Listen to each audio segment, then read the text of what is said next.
Hi friends, welcome to JVC kitchen. అందరూ బాగున్నారండి? మేము కూడా బాగున్నాము. ఈరోజు మన స్పెషల్ రెసిపీ వచ్చేసి ముల్లంగి పచ్చడి అండి. ఇదిగోండి, చిన్న చిన్న ముక్కలు కట్ చేసుకుని పెట్టుకున్నాను, కడిగేసాను శుభ్రంగా. అయితే దీనికి కావాల్సినవి ఎండుమిరపకాయలు, ధనియాలు, జీలకర్ర, నువ్వుపప్పు, కొంచెం చింతపండు, 4 వెల్లుల్లి రెబ్బలండి, ఇవేనండి. తర్వాత ఇది 400 గ్రామ్స్ తీసుకున్నానండి ముల్లంగికాయ. అయితే ఇప్పుడు మనము ఈ ముల్లంగి పచ్చడికి కావాల్సిన పదార్థములన్నీ చూసారు కదండి. ఇప్పుడు దీన్ని తయారు చేసే విధానం చూద్దామండి. స్టవ్ వెలిగించి బాణీ పెట్టుకున్నానండి, వేడయింది. ఇప్పుడు ఆయిల్ యాడ్ చేసుకుందాం. ఎండుమిరపకాయలు, ధనియాలు అన్నీ కూడా ఫ్రై చేసుకోవాలి కదా. 1 టేబుల్ స్పూన్ వరకు ఆయిల్ వేసుకుందాము. ఆయిల్ వేడయిన తర్వాత ఒక్కొక్కటిగా అన్నీ కూడా ఈ ప్యాన్లో వేసేసుకుని బ్రౌన్ కలర్లో వచ్చే వరకు కూడా ఫ్రై చేసుకోవాలి.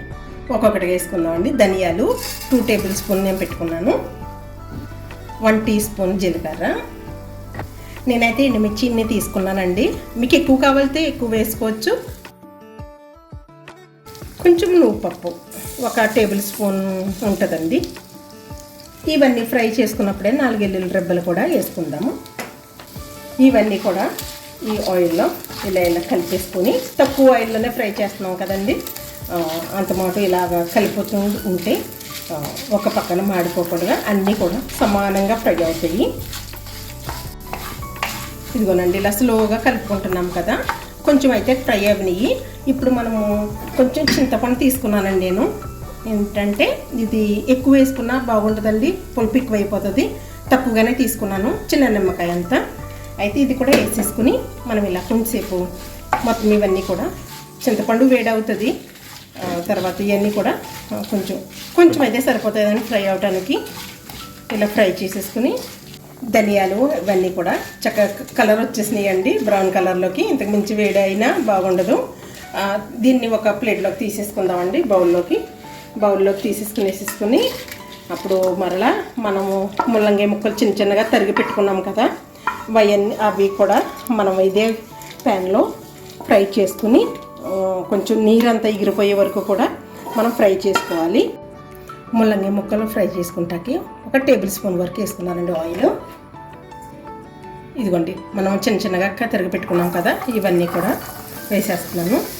కొంచెం సేపు ముక్క కొంచెం ఎగిరిపోయే వరకు మనం ఫ్రై చేసుకోవాలండి ఇది. లేదంటే కనుక పచ్చడి బాగా లూజ్ అయిపోతుంది, పచ్చి వాసన వస్తుంది అనమాట. కొంచెం ఫ్రై అయితే కనుక కమ్మని వాసన వస్తుంది. ఈ ముల్లంగి ముక్కలను వేసేసి అలా వదిలేయకూడదండి, ఇలా కలుపుకుంటూ ఉండాలి. ఎందుకంటే ఒక్కొక్క చోట మాడిపోతాయి. దీంట్లో నీరంతా వచ్చేస్తుందండి. ఇప్పుడు స్లో ఫ్లేమ్ మీద పెట్టి కొంచెం ఉప్పు కూడా వేసుకుందామండి. ఒక 2 నిమిషాల తర్వాత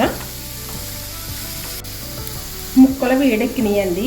అయితే ఇప్పుడు మనం కొంచెం సాల్ట్ వేసుకున్నట్టయితే ఒక 1/2 స్పూన్కి తక్కువగా వేసుకుని కలుపుకుంటే కనుక ఈ ముల్లంగిలో ఉన్న వాటర్ తొందరగా వస్తుంది, తొందరగా ఫ్రై కూడా అయిపోతుంది. ఇదిగోనండి, ముల్లంగి ముక్కలు ఇలా నీరంతా కూడా బయటకు వచ్చేసి ఎగిరిపోయినాయి. స్టవ్ ఆఫ్ చేసేసుకుని మిక్సీలో వేసుకుని పట్టుకోవాలండి. కొంచెం సేపు చల్లారేద్దాము, వేడిగా ఉన్నాయి కదా.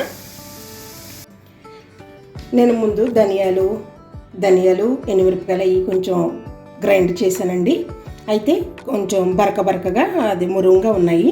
ఇప్పుడు మనం ముల్లంగి ముక్కల్ని యాడ్ చేసుకుని తగినంత సాల్ట్ వేసుకుని మెత్తగా గ్రైండర్ పట్టేసుకుంటే సరిపోతుందండి. ముల్లంగి ముక్కలన్నీ వేసుకున్నాం కదండి. నేనైతే స్పూన్కి తక్కువగా వేసుకుంటున్నాను. మీరు కూడా మీరు తీసుకున్న క్వాంటిటీని బట్టి తగినంత సాల్ట్ యాడ్ చేసుకోవాలండి. మెత్తగా గ్రైండర్ చేసేసుకున్నాను. ఇప్పుడు ఇదిగోనండి, నేను మిక్సీ పట్టుకున్నాను, ఇలా వచ్చింది, మెత్తగా పట్టుకున్నాను. ఇప్పుడైతే మనము పోపులు రెడీ చేసుకుందాము. మనం పోపుకి తాలింపు వేసుకుందామండి. 3 టేబుల్ స్పూన్లు వేసుకుంటున్నాను, ఎందుకంటే పచ్చడి కదండి, నూనె ఎక్కువగా ఉంటే బాగుంటుంది. మరి మేమైతే ఎక్కువ వేసుకుంటున్నాము, మీకు కావాలితే వేసుకోవచ్చు, లేదంటే తగ్గించుకోవచ్చు. ఇప్పుడు ఆయిల్ వేడయిన తర్వాత ఆవాలండి 1 టీ స్పూన్ వేసుకున్నాను. మినపప్పు కూడా 1 టీ స్పూను, ఎల్లుల్లి కొన్ని, ఎండుమిరపకాయలు, కరివేపాకు, జీలకర్ర లాస్ట్ని వేస్తున్నానండి, ఎందుకంటే తొందరగా మాడిపోతుందని. ఇది నాది బాగా చిన్న స్పూను, రెండు కలిపితే 1 టీ స్పూన్ అవుతుందండి. ఇవన్నీ కూడా స్లో ఫ్లేమ్ మీద ఇలా కలిపేసుకుందాం. బ్రౌన్ కలర్ వచ్చే వరకు ఫ్రై చేసుకుని, ఇదిగోనండి పోపులు ఇలా రెడీ అయిపోయినాయి, ఎగిపోయినాయి కదా. ఇప్పుడు మనం ముల్లంగి పచ్చడి మిక్సీ పట్టుకున్నాం కదండి, ఇది ఇప్పుడు ఇందులో యాడ్ చేసేసుకోవాలి.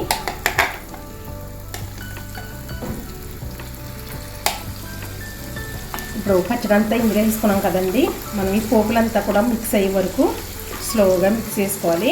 ఈ పచ్చడి చాలా టేస్టీగా ఉంటుంది, మీరు కూడా ట్రై చేసి చూడండి.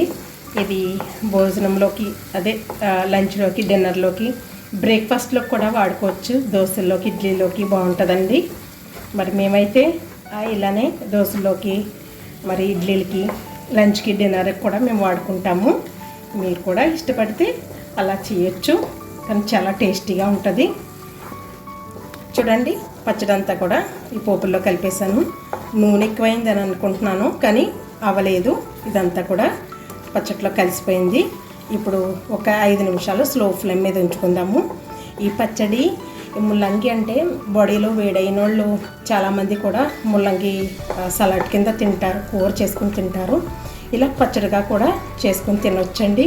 ఇది బాడీలో వేడిని తీసేస్తుంది, ఎక్కువ చల్లదనాన్ని ఇస్తుంది.